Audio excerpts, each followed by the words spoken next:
Ripple spent $2.45 billion in acquisitions in the last 7 months of 2025. And if you're not paying attention right now, you're missing what they're building. It's going to be the biggest financial infrastructure play. These type of acquisitions have happened before. They were for companies like Google or Amazon. By the end of this video, you're going to understand why Ripple is going to be positioned to take over a lot of the financial infrastructure and play the biggest role in the way the world moves moving forward through their acquisitions that they've had with Hidden Road, G Treasury, Rail, and many more. And also, for those that own XRP, why this is important to you.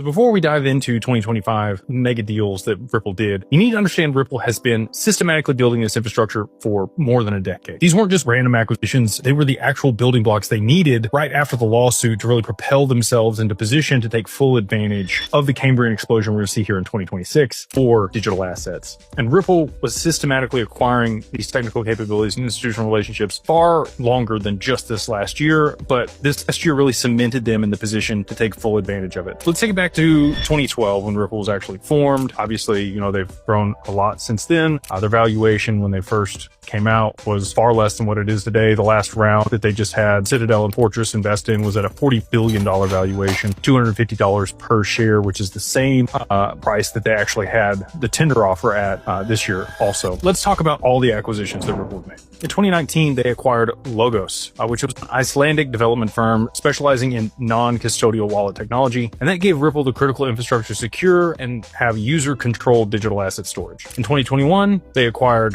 Algrim, which was another Icelandic company, but it brought expertise in cryptocurrency, custody solutions alongside what they had acquired before and added deeper custody capabilities for digital assets and storage. In 2023, you know, they made their landmark acquisition of Medico, was an international custodian, and they had a lot of the broader relationships that Ripple didn't have, and they did that acquisition for $250 million, which was the largest acquisition that they had made at the time. Ripple's also made a prolific amount of investments in strategic infrastructure and initiatives that have been building on the XRPL and other companies over the term that they've been in operation, which have secured them either board seats or positions to help that company navigate to where they need them to be in order to work well with them or set them up for an acquisition later on. Medico was one of these situations for Ripple. Medico itself was a Swiss digital asset custody and tokenization firm. Harmonized platform gave Ripple enterprise-grade custody infrastructure that they could then go to competition with Fireblocks and Copper and some of the other providers in the space. And it brought in relationships with major financial institutions already using their services that Ripple hadn't acquired, been connected to at that point. And last but not least, you guys probably remember this one with the whole, PolySign debacle that took place. Ripple acquired Standard Custody in 2024 after both